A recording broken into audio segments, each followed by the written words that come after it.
જય શ્રી કૃષ્ણ મિત્રો, કેમ છો? મજામાં ને? આજે બનાવશું આપણે બટેટા સિંગદાણાની ફરાળી ખીચડી બનાવવા માટે મેં 3 બટેટા બાફી લીધા છે. બાફીને આવડા નાના નાના ટુકડા કરી લીધા છે. મેં સિંધવ નાખીને બાફા છે, ફરાળ માટે છે એટલે. અંદર સિંધવ નાખીને બાફવાથી તેનો ટેસ્ટ મસ્ત આવે છે. અડધી વાટકી સિંગદાણા લીધા છે, શેકીને મેં ખાંડી લીધા છે. મિક્સરમાં ક્રશ નથી કર્યા, આ રીતના અધકચરા ખાંડવાના છે.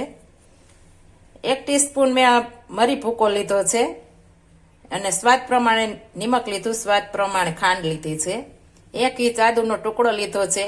8-10 પાન લીમડાના લીધા છે. 1 તીખું મરચું લીધું છે. 1 ટામેટું લીધું છે. 1 લીંબુ લીધું છે અને ધાણા ભાજી નાના નાના કટ કરીને લઈ લીધા છે. હવે આપણે તેનો વઘાર કરીશું.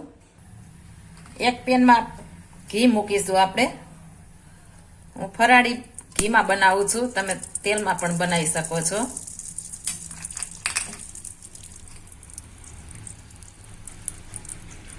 ઘીમાં બનાવવાથી ટેસ્ટ મસ્ત આવે છે, એટલા માટે હું ઘીમાં બનાવું છું.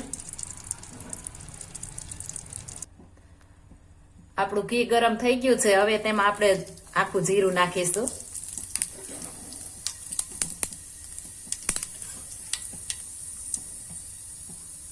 ત્યાર પછી લીમડો નાખીશું, આદુ નાખીશું, મરચું નાખીશું. બધું આ રીતના મિક્સ કરી લેશું. ત્યારબાદ આપણે ટમેટું નાખીશું.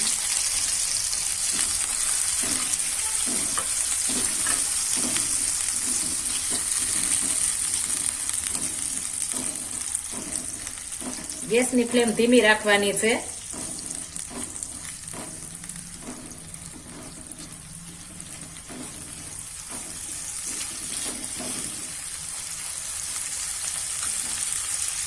હવે તેમાં આપણે થોડી હળદર ઉમેરીશું.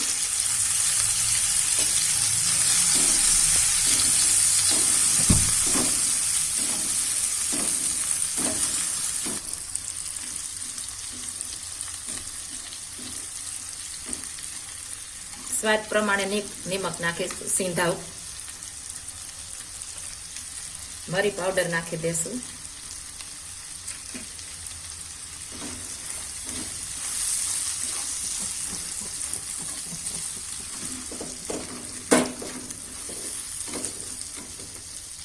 ત્યાર પછી ખાંડ નાખી દેશું આપણે.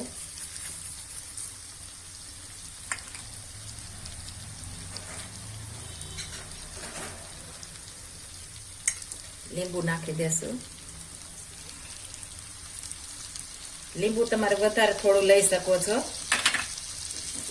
બધું મિક્સ કરી દેશું.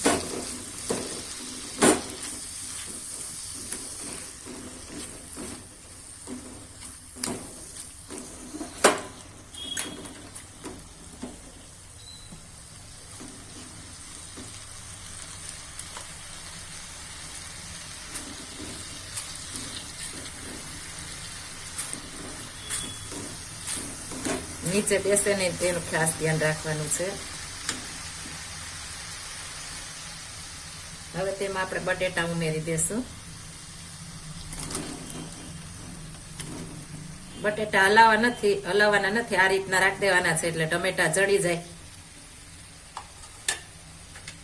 ત્યાર પછી તેની માથે માંડવીનો ભૂકો વેરી દેશું.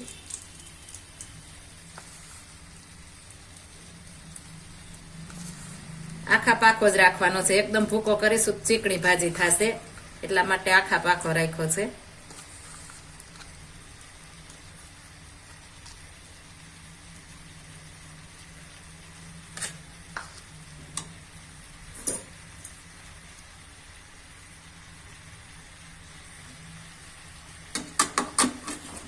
હવે આપણે બધું મિક્સ કરી દેશું.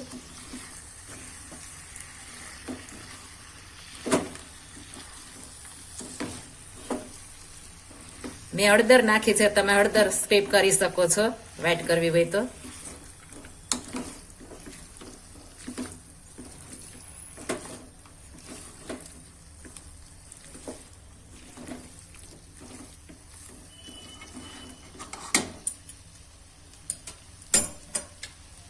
તેની માથે આપણે ધાણા ભાજી વેરી દેશું.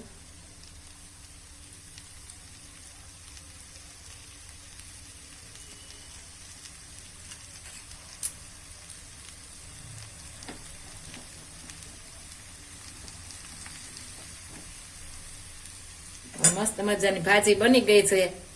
મારી રેસીપી તમને પસંદ આવી હોય તો લાઈક શેર અને સબસ્ક્રાઇબ કરી દેજો. Thank you for watching guys. ફરાળી કઢી બનાવવી હોય જો તમારે શીખવાની હોય તો તમે કોમેન્ટમાં મને બતાવજો. હું ફરાળી કઢી બનાવીને બતાવીશ તમને.